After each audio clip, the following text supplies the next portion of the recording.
Et on va démarrer cette revue des titres avec le quotidien de service public Le Soleil. On y va, à la une, on nous parle de la modernisation des cités religieuses. La maison des hôtes de Medina Baye, inaugurée par Macky Sall. C'est un complexe de 60 chambres et 6 suites présidentielles.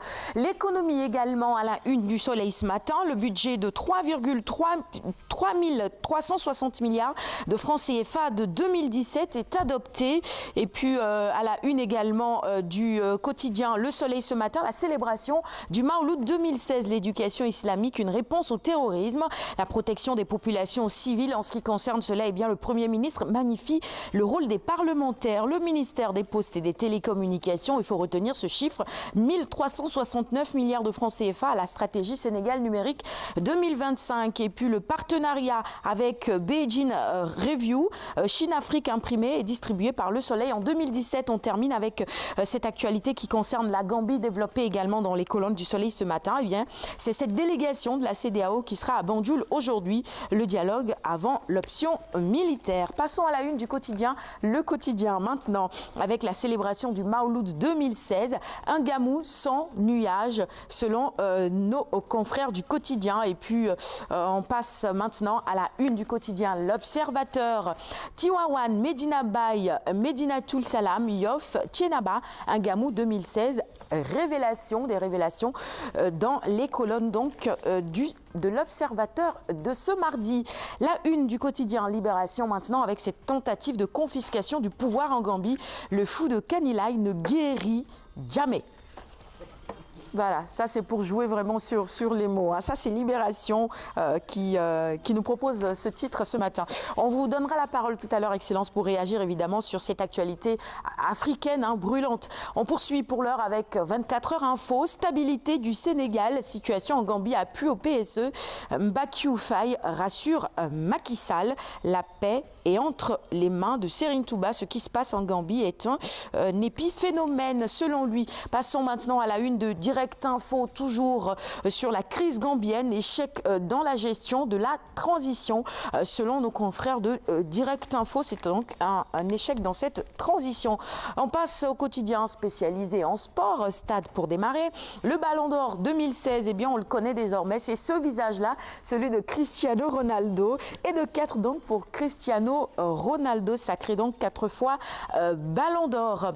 Poursuivons et terminons cette revue des titres avec Sunulamb, quotidien spécialisé en lutte traditionnelle. Papa Abdou Fall entre dans la danse. Je veux Balagay de gris. Nous, on n'est pas contre non plus. Hein.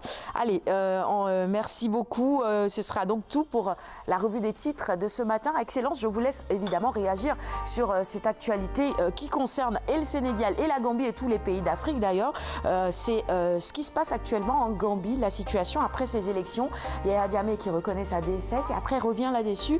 On nous annonce une délégation de la CEDEAO à Banjul aujourd'hui. Quels vont être, en tout cas, les mots justes pour pouvoir décanter cette situation parce que beaucoup ont peur? Merci, c'est vrai que cette question m'intéresse d'autant plus que je suis ambassadeur accrédité auprès de la République de Gambie. Et à la proclamation des résultats des élections par le président de la commission électorale, j'ai honnêtement sauté de joie quand le président Yahya Jammeh a pris son téléphone et ça fait le tour de la presse audiovisuelle pour reconnaître sa défaite et encourager un travail concerté, collectif. Et il annonçait même qu'il se retirait dans son village pour une retraite bien méritée. Mais moi j'ai dit, voilà, l'Afrique a enfin compris. C'est la démocratie en marche. Et j'avais interprété en cela un acte fort qui allait servir de leçon avec les expériences passées au Burkina pour que dorénavant, ça se passe comme ça.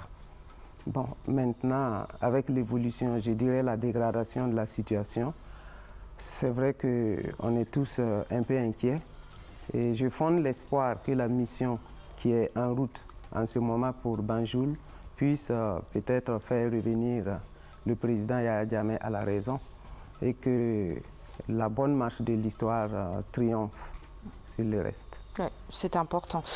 Allez, on va maintenant poursuivre avec quelques séances de gym. C'est donc la gym avec notre coach Tandara. Et c'est la suite, on reviendra évidemment pour les différentes chroniques. Ah oui, c'est une toute autre forme de gym que nous vous proposons. Une capsule, le coach Tandara, vous le retrouverez jeudi sur le plateau. Allez, on y va maintenant.